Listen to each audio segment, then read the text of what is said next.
Ahmadinejad burya yari umufunga mutwe rimwe na rimwe hari ibyemezo atemeraga ariko Ahmadinejad ari mu bantu bubatse igisirikare cya Iran zira programme zose nyinshi zakozwe mu gihe cya Ahmadinejad.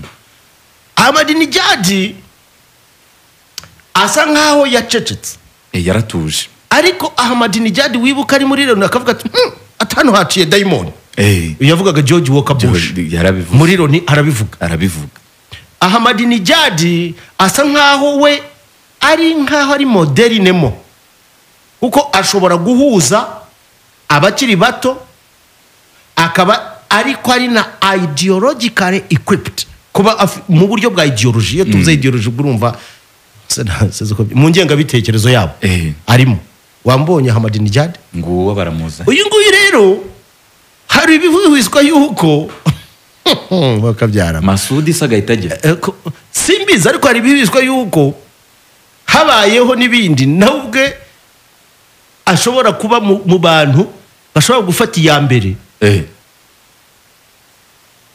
mu kuyobora no kuvana Iran mu kangaratete. Ibyo birategerejwe. Hanyuma ikindi uyu munsi wa none leta zungwe za Amerika ziyobowe na Trump arimo aracanga abantu aravuga ngo ariko ngo nago mbizi ngo niba nabikora ngo cyangwa ntabikora nibindi ariko ikigaragara harimo division hagati wabo baravuga bati ni iyihe mpamvu wumva ko wagenda mu buryo nk'ubu ngubu ibyo muri Iraq byatwambuye credibility ese uyu munsi wa none turajya gusenya Iran ibimenyetso byose bigaragaza ko guhera mu bihumbi 2002 yahagaritse programme yari yose yo gukora ibitwaro kirimbuzi mu mezi atarenza 2 ukuri iperereza tubwiye yuko nta na gahunda bafite iyi Atomic Energy Agency ikabigaragara ko Iran rwose ibyo bintu itabirimo uyu munsi turagenda dushingiye kuki hakazamo ikindi rero cyozo gikomeye igihugu cy'Uburusiya Uburusiya burazo muri biriya bintu mu masezerano yari yabayeho bwazaga nk'abamwe muri ba garanta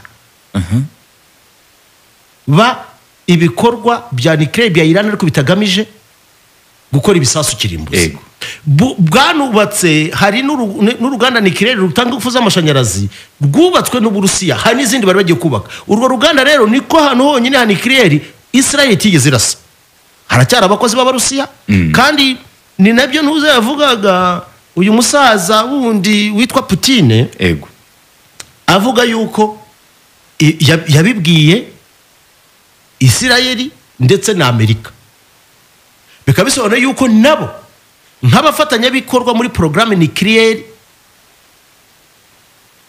igamije mu bikorwa bya gisivili itari mu bya gisirikare sibyo ko inyungu zabo zitabangamirwa ako niko kantu kari mu kuza ko inyungu zabo kuko burya mu bihugu biteye imbere mu bijyanye na nuclear burya Uburusiya buza ku mwanya wa mbere sinzi niba ubizi nabwo burya n'inganda nuclear zo muri Amerika ari ama fuels ziriya bashyiramo ziba zikoze bakoresha mbere y'intambara na n'ubu baracyazohereza bazivana mu Burusiya n'ahandi no burya no gufata déchets nucléaires kuzisenya no kuzongera kuzikora iki n'Abarusiya babikora iriya yitwa Rosatom sibyo rero wibuke ko bafite ni nayo business ni nibo bubaka ziriya reactors nyinshi zitanga ingufu z'amashanyarazi ubwo rero bati inyungu zacu kugeza no munsi ntago Israel irahira ko harasa ibyo ngibyo rero Putin akabyitwaza abwira ati rero mwabantu akanabikora ashaka kugira ngo Iran idasenyuka nk'igihugu kuko byaba bibangamiye inyungu z'Uburusiya ku buryo bwihuse uyu munsi wa none rero akabejo yabaye nk'ubivuga akavuga ati rero ni ngombwa yuko inzira y'amahoro ihabwa amahirwe kandi hatabayeho irindi terabwoba naje kubona rero n'abashinwa nabo bavaye bavuga ati ntago twakwemera kakajagari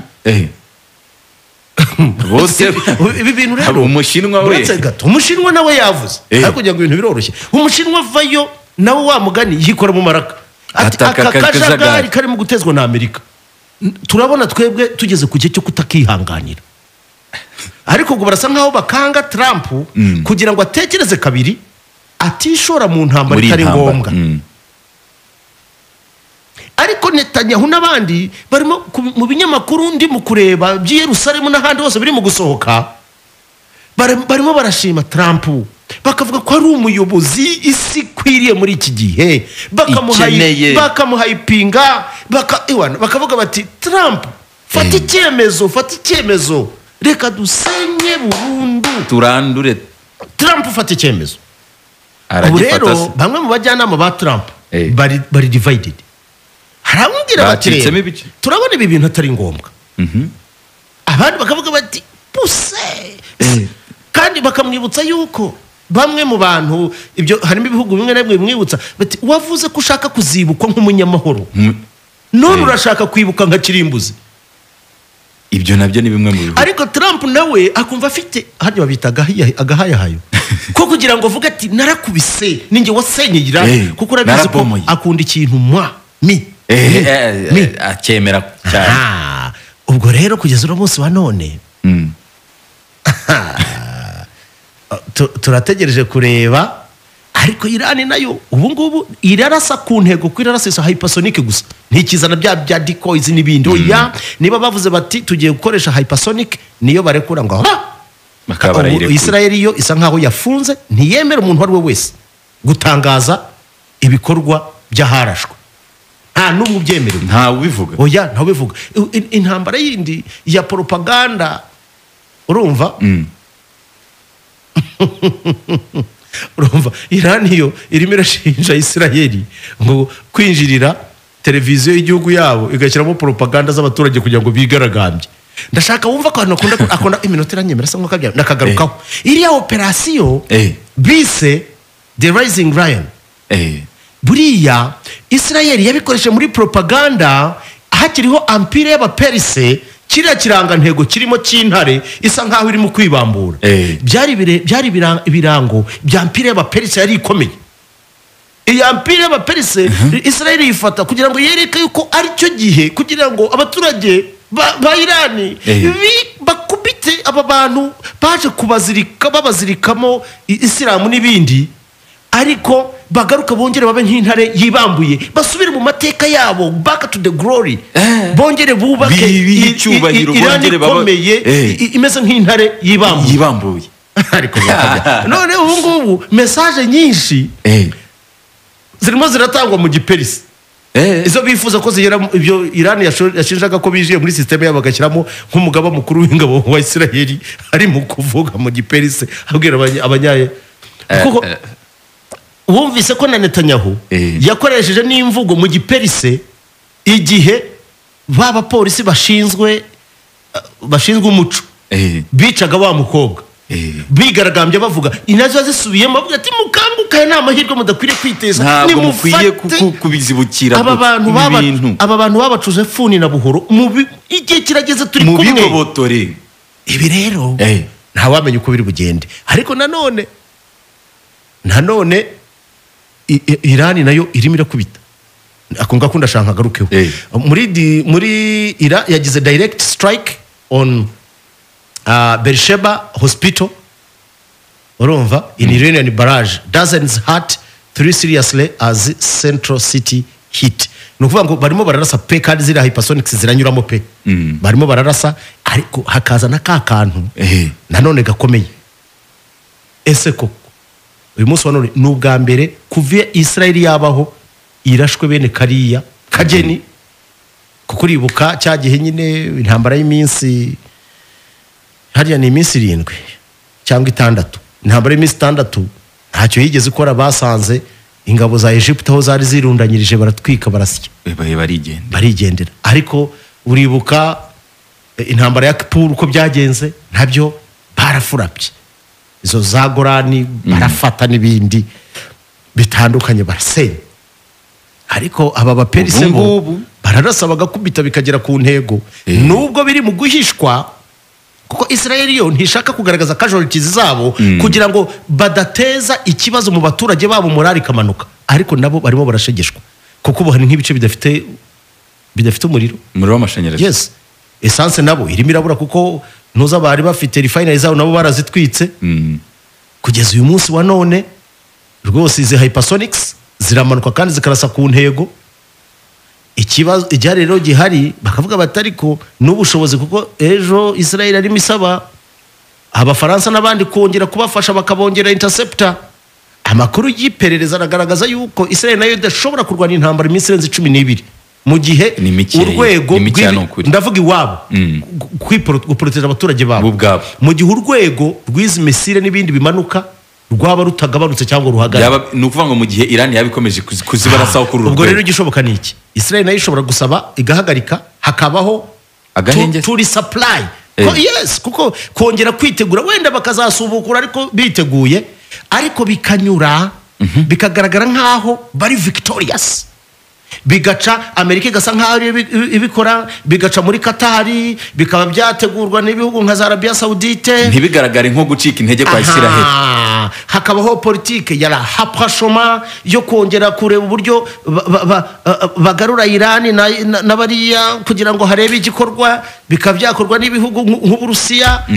Ibyo rero nibyo dutekereza yuko cyangwa se nanone reka turebe iki cyumweru niba Amerika iri burase ariko nitarasa most likely hashobora kubaho ibiganiro no kugira ngo kureba ariko harimo kugira ngo cyane bamwe bahishe intege nke zabo ariko intege nke zaragaragaye. Hari ibyo tumaze kubona cyambere ibyo tuvanamo ubwirinzi bw'ikirere bw'Israel ubwo ariko bwose ntiwabwije ijana ku ijana. Bwarasuzuguritse. Icya kabiri nuko byanze bikunze Israel ifite ubushobozi bw'iperereza busumba ubwo ikindi gihugu icyo ari cyo cyose kuva isi yarimo.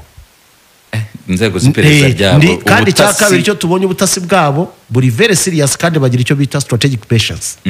Ni bavuga ko umuntu uzamwica mu myaka 10 ugategura uyu munsi ibyo ntabwo ari ibintu byoroshye. Ibyo rero uburyo bagiye kwangiza ikoranabuhanga rindi kirere cya Iran bakajyamo uburyo bahitana abageneral uburyo umusubirizo biratwereka ko mwuka byaramwe inzego z'iperereza zindi za Israel zifite byinshi byo kwigira kuri Mossad. Kandi bitweretse iki? Bitweretse yuko in the modern warfare iperereza icyo rishobora uburyo bishobora kuguha intsinzi no gushegesha uwo muhanganye mu buryo bwihuse. Kandi bikagaragaza yuko ushobora gukoresha uburyo bw'iperereza n'ikoranabuhanga umwanzi wawe ukamutera uturutse mu mutima we. Ariko ikindi nanone tuvanamo hano ni iki? Nuko kugeza no munsi wa none Loni bigaragara ko ari nyantege nke nkuko byaramwe imeze nk'itari. Loni ni igaragaje intege nke, biragaragara yuko isi Loni ikeneye amavugururwa ariko hakenewe no guhinduka kwa system iyoboye isi wenda hakaba ibindi. Icya kabiri cyangwa se cyanyuma twavuga nuko self determination resilience ya Iran nayo nk'igihugu kimaze imyaka 46 cyarafata ibihano by'ubwoko bwose kikiyubaka ku rwego nkaruriya muri technology y'ubwabo bikoreye, bitwereka what determination can do. Ngira ngo uyu munsi wa none ni munyemerere dusoreze hano